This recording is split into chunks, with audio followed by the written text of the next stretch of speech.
how to fix I'm not okay isn't the question that we should be asking. Instead, the question we should be asking is, why am I not okay? Namaste. It's not unusual for your life to feel a bit scattered after you turn 50. We're dealing with a lot of life challenges, like your kids leave home, or your relationship with a spouse changes. Maybe one of you retires and is home all the time. Maybe you're feeling like there's something inside of you, like your soul is calling you to do something. Even though you're probably quite happy with their life the way it is, but there's still this little niggling inside of you that says, there's something more. You need to be doing something else or something in addition, but there's something more, but you don't know what it is. And that can be extremely frustrating. I know, I've been there. So we're going to be talking about this today. We're going to be talking about how to find some clarity in that chaos, and how the L in my L.O.V.E method, L-O.V.E, love is an acronym, can actually help you do that. So if you are new to the podcast, I'm not new to podcasting, but this iteration is new. So you may not know what the L.O.V.E method is. What the heck is that? Well, it's something that I wrote about in my best-selling book, Live, Love, Engage, How to Stop Doubting Yourself and Start Being Yourself. And I'll just go through it briefly because we're going to focus on the L today. So the L stands for let go and let God. The O is open your heart to receive. The V is value your uniqueness. And the E is embrace your divinity. And I'm not even going to telling you how this all came to be either right now, but maybe another episode I will. But we're just going to go back through this. So I said that. So the L, we're going to start right there.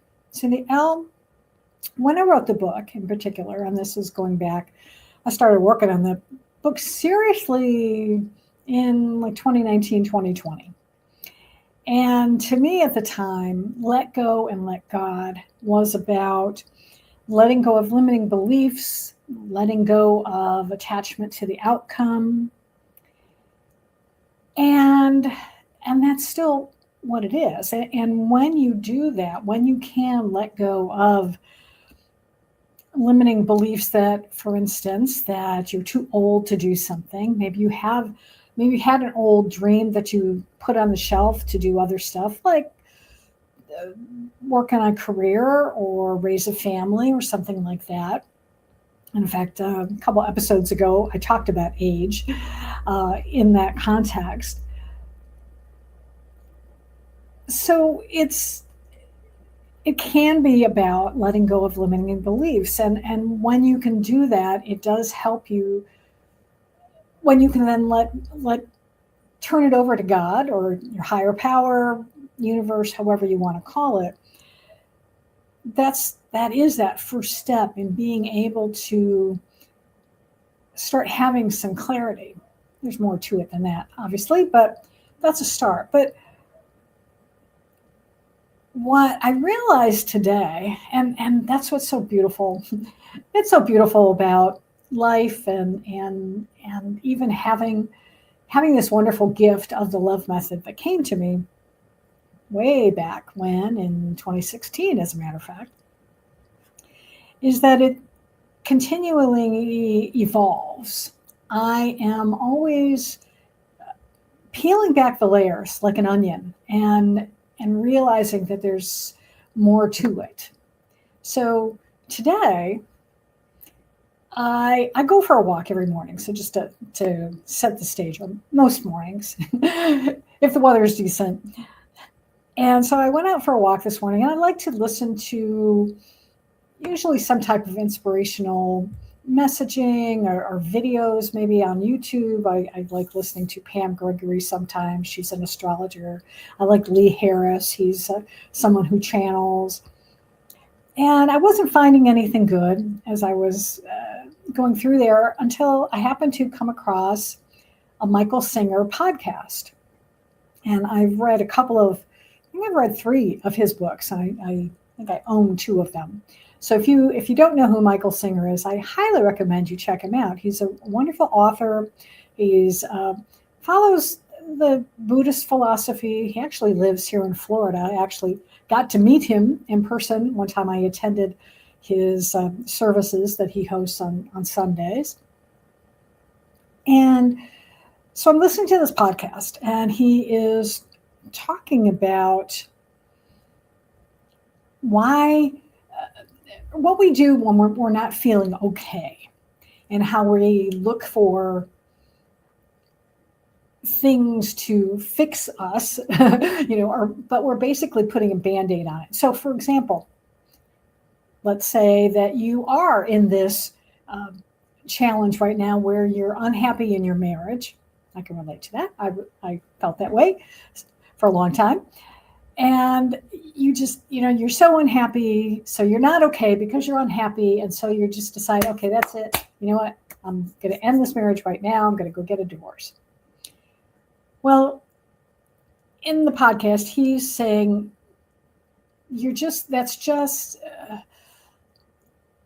how to fix I'm not okay isn't the question that we should be asking. Instead, the question we should be asking is, why am I not okay? Because that's a different answer. The how is just how do I fix this? How do I fix this? But why am I feeling this way? And I encourage you to even think about this right now. If your life is feeling a bit chaotic and it's feeling scattered and you don't know where to find your North Star, you've lost it somewhere, ask yourself why. So for me, especially where it related to my marriage, my why was that I had forgotten that I was just as important in this marriage, frankly. Yeah, I'm getting teary-eyed, so that leads me to I'm on the right track here. I'd forgotten who I was, and the reason I'd forgotten is I'd stopped loving myself. I wasn't putting myself first. I was always just going along with the flow. Whatever he wanted was fine. And rarely, occasionally I would say this is what I wanted, but more often than not, I was just putting up with stuff. I was settling. And that's not a good way to be. So anyway, so he's talking about, so asking yourself, why am I not okay? And then he started talking about why are we not okay is because there are blocks. And I had put up a big block of where I'd forgotten who I was, really. I had blocked off the part of me that loved me, that loving myself. And so he then uses the analogy of Michelangelo and how he when he was sculpting something, that he saw in his mind's eye what it was, but he would just remove everything that wasn't part of that finished sculpture. And so we have to remove those blocks to let ourselves emerge, which gets me back to the L in the L.O.V.E. method, because what I realized today in listening to him, see if I can, now that I'm thinking about it, I should make a note that to put the link to that episode in the show notes today, that would probably be helpful. I think it would be helpful for you. So I want to find that Michael Singer one. I'll see if I can find it and put it in the show notes. I want to take a note right now while I'm thinking about it so I don't forget about it. Anyway, So the L, it dawned on me, was to let go and let God emerge. Because Michael Singer says that, he believes that we are God. And so when we remove those blocks, it's, for me, again, what I felt is that I am letting God emerge from me. And I know some people are like, oh, how can you say that's blasphemous? I'm not God. Well, I think Jesus said it well, I am the vine and you are the branches. Yeah, think of it as that. God is the vine or a tree. Let's be even more majestic about it. God is a tree and we are the branches. So the tree has, trees have branches, and that's what all of us are. I mean, okay, heck, we talk about a family tree, don't we?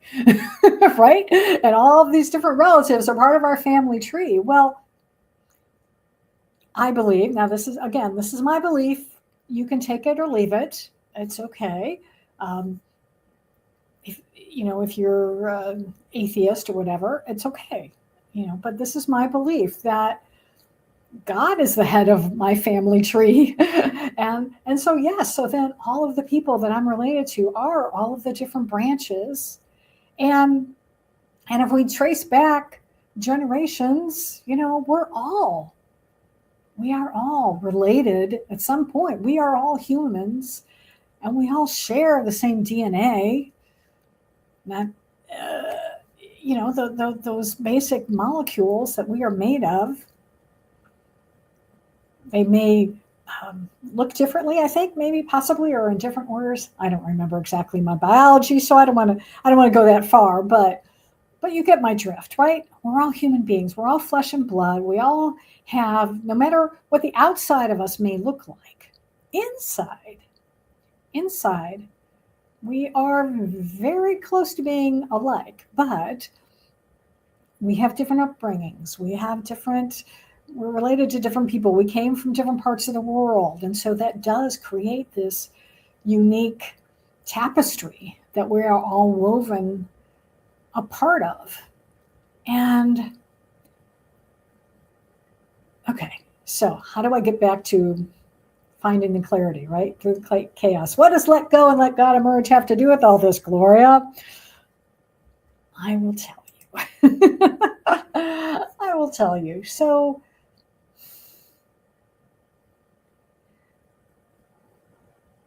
when you can let go of the things let go of these blocks, let go of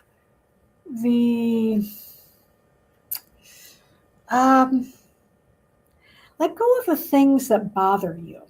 And I know that sounds easily said than done, right? Yeah. But when I say let go, it's more about allowing and accepting. It's just about allowing whatever is bothering you to be there, to make friends with it. Or at least just acknowledge it and just say, okay, I see you. I feel you. And just let it be part of you. Because when you get into this, I got to fix it and I got to make it go away and I don't want to feel this way. And believe me, I've been there. I was having that a little bit last week, as a matter of fact. What you resist persists.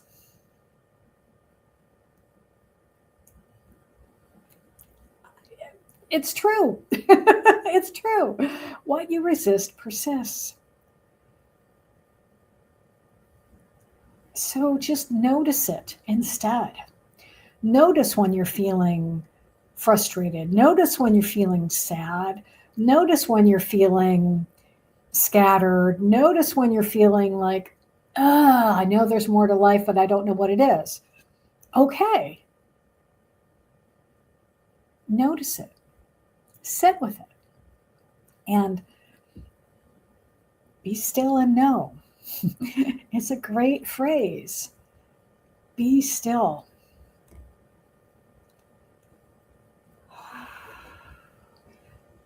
Allowing yourself that time to just sit with whatever's going on, not to engage it, not to try to fix it, but just to allow it into your life.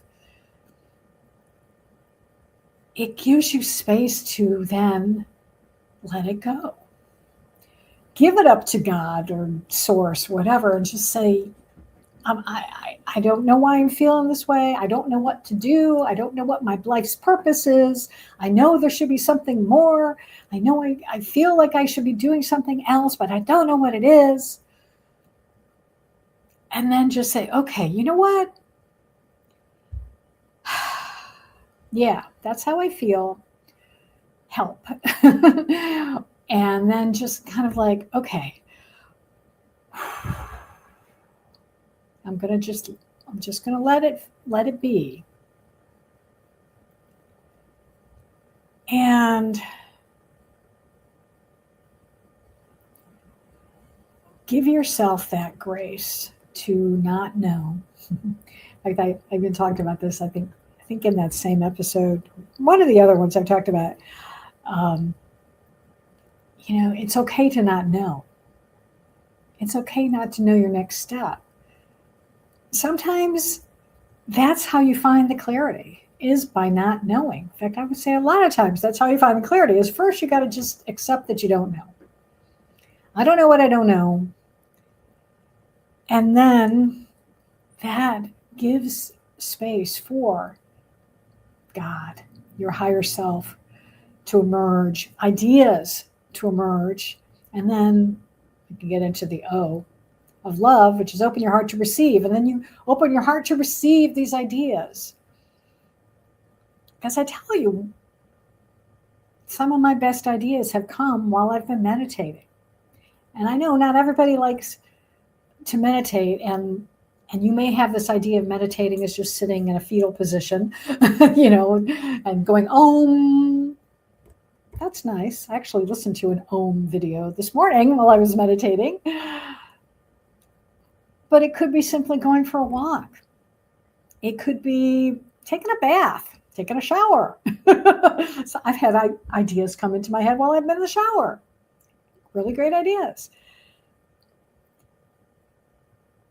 When you focus on something else, and this is where that wonderful practice of mindfulness comes in, when you are being mindful about doing the dishes, let's say, where you're really concentrating on washing each dish and getting all the food off and then rinsing it, and that's all you're focusing on, it frees up the brain to then come up with wonderful ideas for you. And that's where then that clarity comes through. Because trying to force it, sometimes you might be able to get solutions that way, but really it's going to be stressful, and it's going to be, I believe, and again, this is just my belief and my experience, that it takes a lot longer that way. But when you just let go and let God emerge, then that's where that clarity comes from. So it really starts with letting go.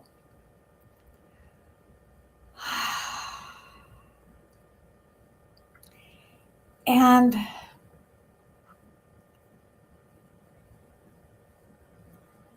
one of the challenges that also happens to all of us as we get older, certainly, and women in particular, is that one of the triggers, I think, that causes us to start re-examining our life and saying, is this all there is when we go through some type of loss, whether it is losing a spouse, losing a significant loved one, a family member, losing a really good friend, maybe someone you've known since childhood, and now they've transitioned. whether suddenly or not. Maybe they've had a long illness, or maybe you've been working at a corporate job and you've been downsized. That's no fun. That can make you start to really grieve that loss of identity, or becoming an empty nester. All of these things can cause this chaos and cause your life to feel scattered. And my good friend Patricia Alton and I were talking about this a few years ago, and especially because we, had come out of COVID and just all the things that were going on. They're still even going on in our world right now. A lot of anxiety, a lot of frustration, a lot of division, especially here in the United States where I live, and a lot of grief. People were feeling a lot of grief, and women in particular. It's probably an equal opportunity, but we're women, we want to serve women. So we came up with this wonderful idea to plan a retreat where women, because this is for women, because we do have a lodge that we're hosting the retreat at in North Carolina, and that it's an opportunity for women to come together and get some healing and some renewal. And I saw a lovely comment today about grief, and they were talking about a book, but it really struck me because I know some people see Good Grief Retreat, which is the name of our retreat, and they think, oh, grief, I don't know that that's something I want to deal with. I don't know that I want to, spend a weekend talking about grief. It seems kind of heavy. And I get that, and it can be. And I invite you to consider it differently. And what this person posted today was that it's not about grief, it's about growth. It's about choosing to pause, reflect, and face what's real so you can move forward with clarity and purpose. And that's what we're going to be doing. That's what we're going to help the wonderful women who come to our retreat. We have room for 15 people, and it's going to be at the end of June in North Carolina, in the mountains of North Carolina. You can go to goodgriefretreat.net and get all the information about it. And actually, on an upcoming episode of Design Your Life Your Way, I am going to be interviewing the other 3 facilitators of our wonderful retreat, and we're going to go into more detail about what you can expect. So if you're not subscribed to the podcast yet, you might want to do that now so that you will be notified when that episode drops. So if you want to learn more, because of course you can learn about the retreat on the website, but this way you'll get a chance to meet all of us, and hopefully if you resonate with one or more of us, then you may feel that call to sign up and come join us. So yeah, that's what I want to talk about today. So I want to talk about one other thing, actually, about how also that you can help. Another way that I've found to help gain some clarity when your life is feeling scattered, and that's through a practice in addition to meditation, which I definitely believe is a great way to be still. And also journaling is another one that I love to do too, where you can really get in touch with that inner part of you, that the inner wisdom that you have inside of you that sometimes needs a little coaxing to get out. So journaling is one way that you can do that. But another way that I've found is through practice of light language, sharing light language. And this is something that I speak and I sing, and it's a multidimensional language. So it's something that when I speak it and sing it, it's not necessarily something that I can translate I get ideas about what it is, but it's not something I translate word for word. And I would encourage you to listen to what I'm going to share with you today, because what I do and when I'm working with my clients, when I'm sharing light language with them, it is to help them to let go of those blocks that we were talking about earlier. Those blocks when you're not feeling okay. Light language is a powerful way to go in and change your energy, change your energetic vibe that you have, because we are energetic beings. We are energy. And so by sharing this, when you hear it, it allows you, those vibrations are felt by your body and by your energetic makeup of your soul. And so it can react to that, and it can help you with releasing what's keeping you stuck, let's say, and helping to free up the opportunity for some clarity to come through.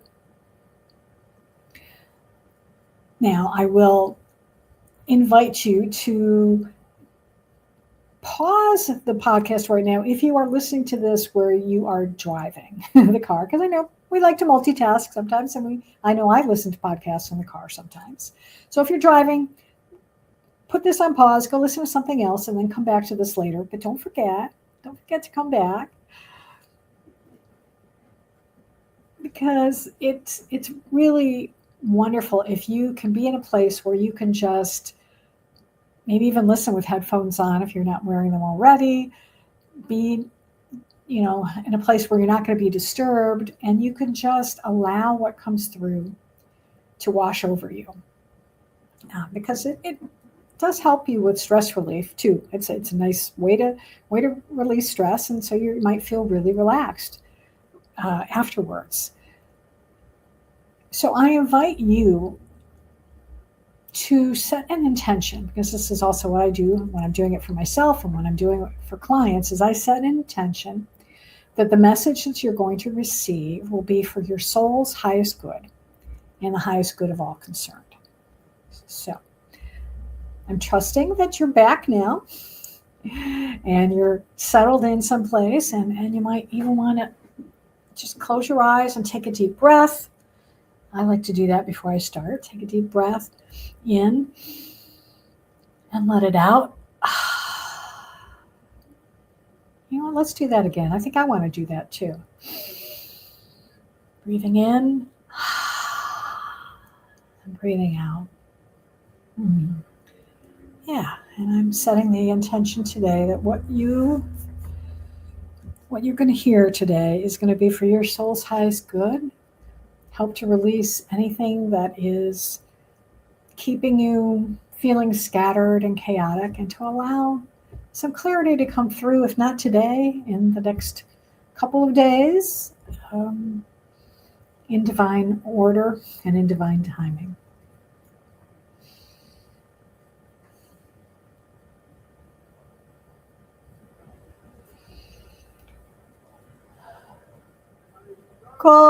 Koyanaki kahoe Ayanokuya Oh kaya Sayanokuya naku Shon Korean Shon Mapara Kayanokuya Aleke Anoka Sanakuya Tokuya Manakuya Nake Sanaku Koya Tuanake Sanya Koho Kohuya no Kuya Tokue Sakushan no Kuka Kokuya Tukasheya no Ala Koyan no Korea Pakyo Shonkare Abakarion no Koya Manshina Pono Kuya Takayasha Takaya Mantaka Ala Teta Korea Nakikia O Panea Kuya Mandakike Ala Tika Shon no Korea Poshikua Panakuria tuama. Sanakuya dukuya takiyama. Koya tokuya maku shikaya tea. Kala tika yatotingalapa. Upana niuma. Seka shanakiya potukala. Teka yanokuyata. Asakashina na. Koya manaka wamakake. Koya taka yono shikayate. Alakia no koata shakuma. Kaya tokoyana. Akakuka. Ayano koyana kiyana. Oh, ano. Ashim no kuepata. Akoshiano. Apokala. Hey.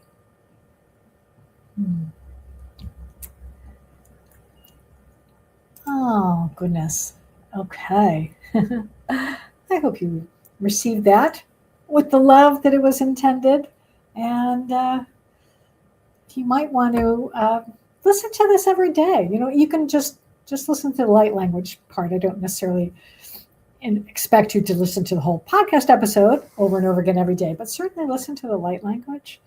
And I would love to know how you felt afterwards. You know, you can contact me. I'm on LinkedIn. You can reach out to me, connect with me there at Gloria Grace Rand. You can go on my website. There's a lovely little contact form there, contact link. I think a little box, maybe somewhere. I'm not sure, but anyway, you can reach out to me there, or reach out to me on YouTube. Comment on this video, and let me know what your experience was. I would love to know. So I hope today that you gain some clarity on how you can gain some clarity through the chaos. And I'm so grateful that the universe inspired me today with a new flavor of letting go and letting God, letting it emerge through you. And I think that's probably going to do it for me for this time. So I will be back next week, as I say, with some more ideas on how you can make this next chapter of your life the best one yet.